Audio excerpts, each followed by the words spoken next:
Hello again and welcome to another Warhammer 40k Imperial Guard 8th edition video. Today we will be going back to normality and continuing on with our reviews of the Imperial Guard 8th edition units. So we've gone through all the generic units of the Astra Militarum.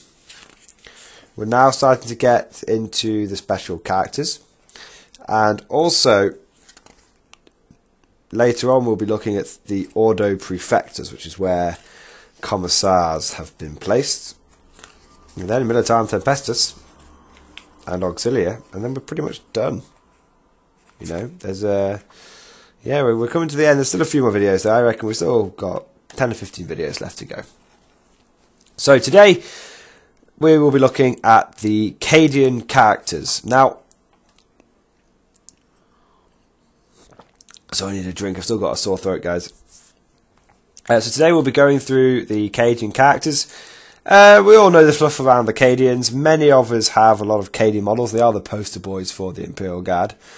A lot of us use Cadian characters, but sort of rename them for our own purposes. So, sort of, you know, a lot of people use the Creed rules, but it's not actually Creed, it's their own sort of tactical genius, for example. So it's important to go through these, because in 7th edition, I didn't really give special characters a lot of attention. I think everyone sort of used Pask, but other ones sort of got passed by. Now, I think there's some really good characters. And the one that we're going to start off with is Lord Castellan Creed. Now, he's interesting because he comes in at a fairly reasonable price. You don't have to buy any equipment for him. He comes with everything, and he's 70 points. So he is 40 points more than a regular company commander. Now,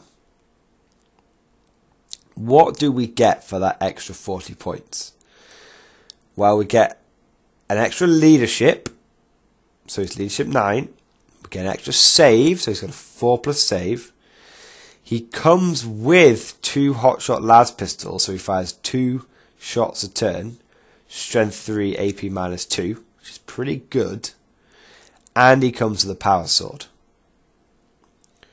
So, although it's not a position that you would want to find him in, Lord Castellan Creed, which we'll just call Creed from now on, Creed, he can handle himself in close combat. I mean, we were talking in the previous video about a way to deal with conscripts is to jump over the back of them and start hacking, you know, with like an assault unit and start hacking through the characters. You don't need to go into that conscript wall, you can go over it.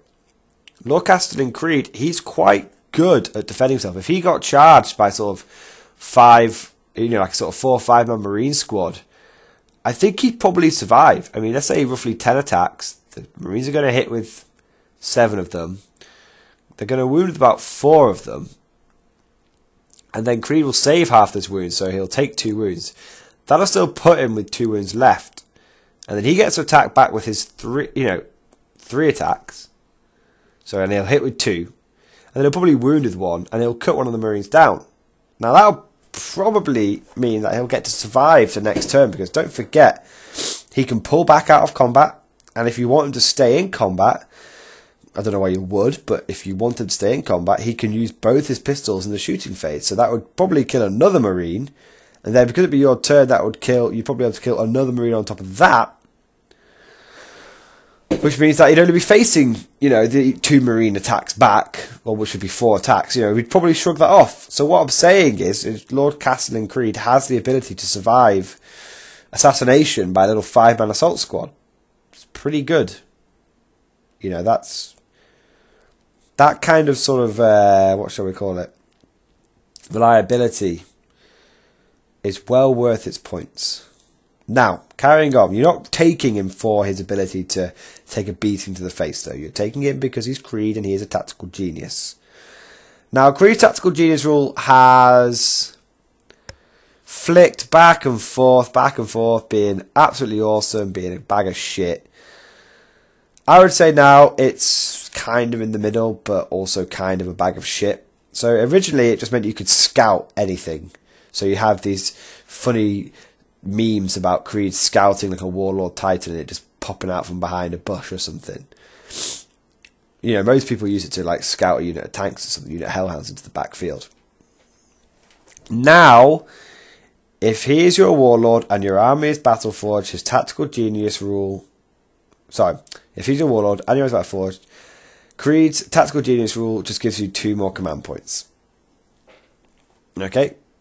Now, this is... It's interesting, because I don't think it's actually very good.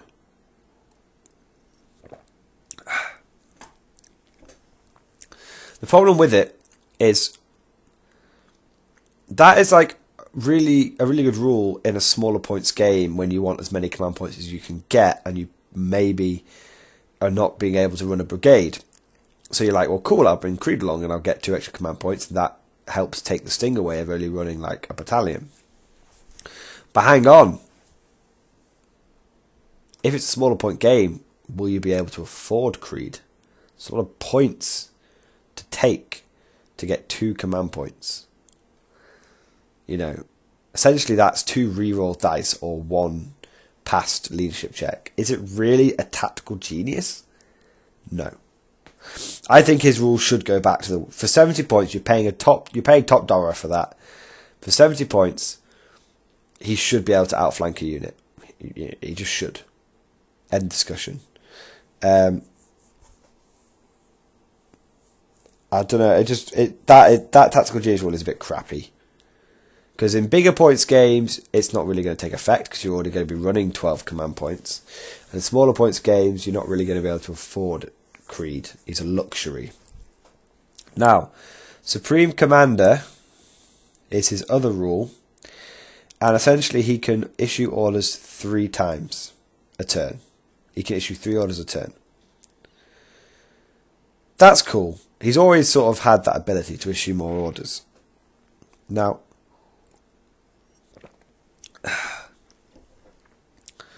again, my question is that worth an extra 40 points? I mean, let's kind of add up Creed's points, see if it works out. If you were to take a company commander and a junior officer to get 3 orders, that will cost you 50 points. So, and a power sword costs like 4 points, so that's 53 points. Each hotshot las pistol costs 1 point, so that's 55 points. So when you add all that together, that gives you 15 points. You know, he's 15 points more than a company commander of the equivalent stuff. Which means you're essentially paying 5 points for an extra leadership, 5 points, another 5 points for an extra armor save, and 5 points for tactical genius rule. That's how I would view it. So, Creed does bring this sort of one-stop shop package. I'm just not sure if it's worth it. However, I will say this for all of you Creed fans out there. Your army will not suffer from taking Creed. Okay? He will not let you down. He is still a good choice. Don't worry.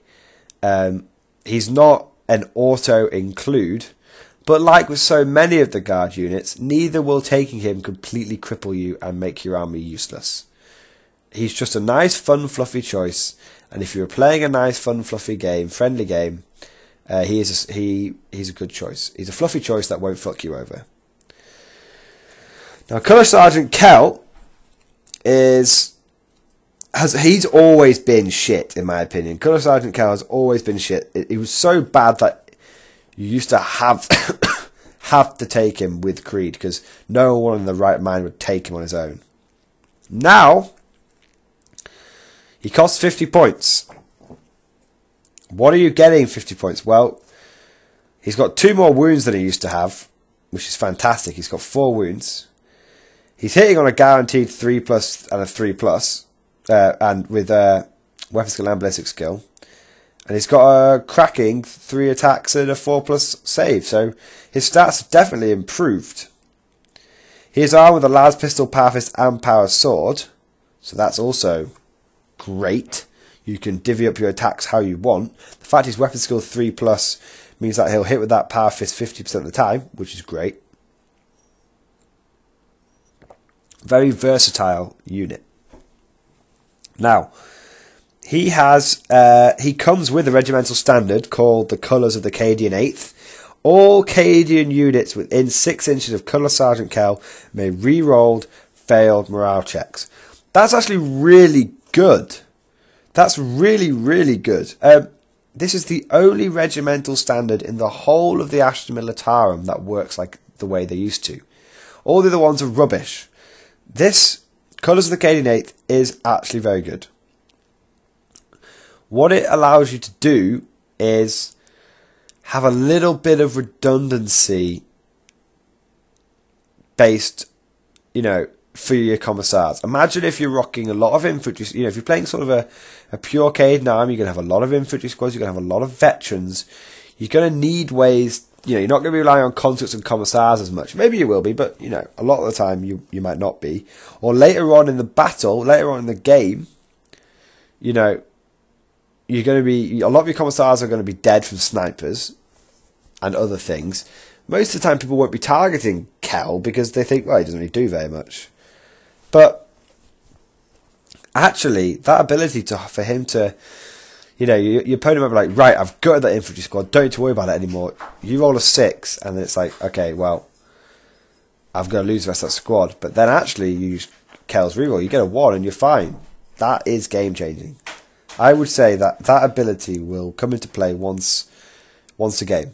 Not every turn. Once a game, that ability will come into hand, be useful. The second special rule is called Listen Up, Maggots. Essentially, he can just... you can make 1 additional order with a single friendly Astra Militarum officer within 6 inches of Colour Sergeant Kell in each one of your turns. That's, again, that's really good. That means that him and Creed paired up together, Creed's issuing 4 orders a turn. That is pretty tasty. Most of your other... It allows you to make a regular company commander as good as Creed at issuing orders. I don't think I'd use it on a junior officer. No. I think I would use it on a company commander to make them as good as Creed, a budget Creed. Or I'd use it on Creed to make him outstanding. Now, his final rule is a little less useful, but very fluffy and kind of encourages you to take Creed and Kell together. So he has a special rule called Swarm Protector. Roll a d6 each time Creed loses a wound whilst he is in 3 inches of Colour Sergeant Kell. On a 2+, Lord Castellan Creed does not lose a wound, but Colour Sergeant Kell suffers a mortal wound. Now, that obviously encourages you to take Creed and Kell together. That's pretty good. I mean, if you're going to lose one or the other, you're probably going to want to lose Kell. Pardon me. And that is one of the only, I think, probably the only source, apart from outside like Nork, Dead Dog, which turns up later. It's one of the only sources in the game that I know of, and definitely for the Imperial Guard, of Look Out Sir. That is really good. So can't fault that. Is he worth his 50 points? I actually probably would say yeah. I actually probably would say yes. Is he an auto-include like Sergeant Harker? No. Of course not. Is he worth 50 points? Yes. I'd probably say Sergeant Harker is slightly undercosted because he's so useful. Colour Sergeant Kell, he's worth his 50 points. He's very much like Creed. Your army will not suffer for including him. You'll probably notice something cool he does every game. And he's also, and this is kind of his biggest selling point, he's a character that you kind of don't really give a shit about. So you can have some real fun with him. No one will, imagine you're getting torn to pieces. You've got melee units coming in left, right and centre. Sometimes you just need a fucking motherfucker that's going to charge in there waving a power fist around. Now, most of the time, you're not going to want to sacrifice a commissar. You're going to need them. And you're not going to want to sacrifice an officer.